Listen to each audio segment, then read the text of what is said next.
बहू के हाथ। घर की बहू शीना को इस बात का बड़ा घमंड था कि जिस काम में वो हाथ डालती थी वो काम अच्छा हो ही जाता है। शीना की हर बात में हाथ का इस्तेमाल जरूर होता था। एक दिन शीना का पति आकाश उससे कहता है, कल जो वो भिंडी बनाई थी ना तुमने, वाह वाह वाह वाह, मजे आ गए। मैंने अपने हाथों से बनाई थी। मेरे हाथों में वैसे भी जादू है, जिस चीज को छू लेती हूँ सोना बन जाती है। अब ये थोड़ा ज्यादा हो रहा है। मतलब अगर हर चीज को छू के सोना ही बना देती हो तुम, तो हमारे नाम के पीछे भी अंबानी लगा देते हम। चुप रहो, मुंह पे हाथ रख लो, कुछ भी बोलते रहते हो।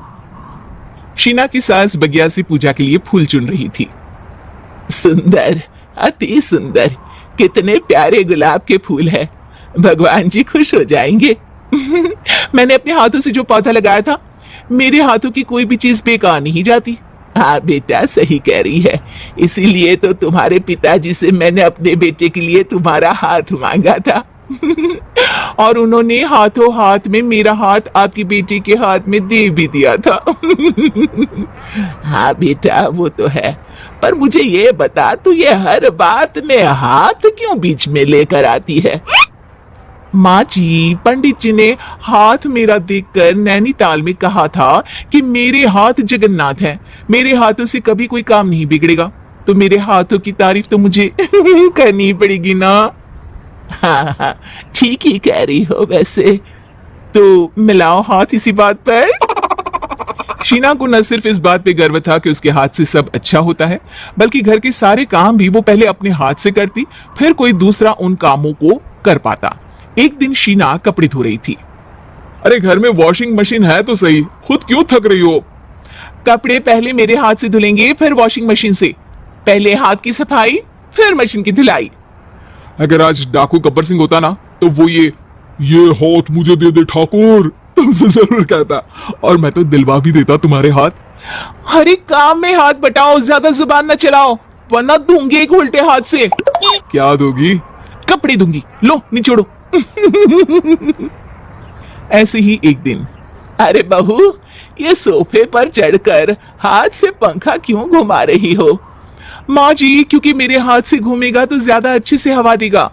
अरे बेटा, फिर तो तुम गाड़ी का पहिया भी हाथ से घुमा के मायके जाया करो। एक बार आकाश ने घर पर कार लाने की बात छेड़ी। माँ, सोच रहा हूँ कि एक कार लेकर आता हूँ। ले ले बेटा, क्यों नहीं? अरे पैसे हो तो हवाई जहाज भी ले लेना।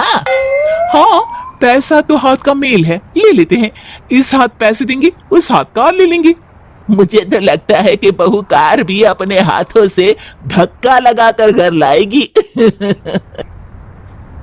वो तो नहीं करूंगी, लेकिन सबसे पहले स्टीयरिंग पर हाथ मैं ही लगाऊंगी, ताकि गाड़ी का आना शुभ हो। अरे घर ले आने तो दो, फिर हाथ लगा लेना। लेकिन शीना नहीं मानती।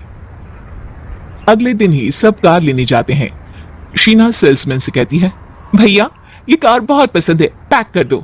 अरे ओ भाग्यवान, 2 मीटर कपड़ा नहीं है जो पैक करवा ले, जरा चलाकर तो देखने दो। यस सर, बिल्कुल, टेस्ट ड्राइव कीजिए ना। अरे नहीं नहीं, सबसे पहले मैं हाथ लगाऊंगी गाड़ी को, मेरे हाथ अच्छे हैं। अरे यार, हाथ तो मैं भी धोता ही हूँ, और आजकल तो सैनिटाइजर से भी धोता हूँ। मेरे काम में हाथ ना अड़ाओ।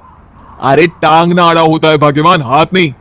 शीना ड्राइविंग सीट पर बैठ जाती है और आकाश उसे गाड़ी के फंक्शन समझाता है। देखो शीना, ध्यान रखना, ये है स्टीयरिंग, इससे राइट लेफ्ट जाएंगे, ये है एक्सेलरेटर, इससे स्पीड कंट्रोल कर सकते हैं, और उसी के पास में है ब्रेक, जो तुम्हारी जुबान में शायद मिसिंग है। ठीक है ठीक है, ज्यादा भी सिखाने की जरूरत नहीं है। मेरी माँ तो कहती है कि मैं अगर अपनी शुभ हाथ लगा दूं तो जग घूम जाए, तो ये स्टीयरिंग क्या चीज है? शीना गाड़ी स्टार्ट कर देती है और स्टीयरिंग को घुमाते हुए एक्सेलरेटर पर धीरे से पैर रखती है, और शोरूम के बाहर के एरिया में ही गाड़ी घूमने लगती है, जहां दूसरी गाड़ियां भी रखी हैं। देखा मेरे हाथों का कमाल। अब ब्रेक दबा दो, आगे गाड़ी है। शीना आगे गाड़ी देखकर घबरा जाती है और पांव गलती से एक्सेलरेटर पर पड़ जाता है। कार आगे खड़ी एक बड़ी गाड़ी में घुस जाती है। दोनों कार से उतरते हैं। सेल्समैन भागते हुए आता है। अरे 7 लाख की गाड़ी खरीदने आए थे और 15 लाख की गाड़ी ठोक दी। Oh my God. आकाश की माँ, आकाश और शीना घबरा जाते हैं। इतना सारा पैसा कहां से आएगा? तभी वहां मैनेजर भी आ जाता है, पूरा माजरा समझता है। अरे टेंशन मत लीजिए, गाड़ियों का इंश्योरेंस था, आप जो कार लेने आए थे वही खरीद लीजिए। पर मैडम, जब तक आप सीख ना ले तब तक गाड़ी मत चलाइएगा। अभी तो आपने गाड़ी बस ठोकी है, जिसका बीमा भी था, लेकिन सड़क पे चलते हर इंसान का बीमा नहीं होता। अरे मेरे हाथों से ठुक भी गया ना तो उसकी जिंदगी बन जाएगी, और अगर चला भी गया तो स्वर्ग ही पाएगा। मैनेजर साहब, मेरे हाथ में कोई दिक्कत नहीं है, वो तो बस पांव गलत जगह पर चला गया था। शीना की बात सुनकर आकाश अपना सर पीटता है और उसकी सास अपने हाथ से खुद का मुंह छिपा लेती है और मैनेजर हाथ जोड़कर माफी मांग लेता है।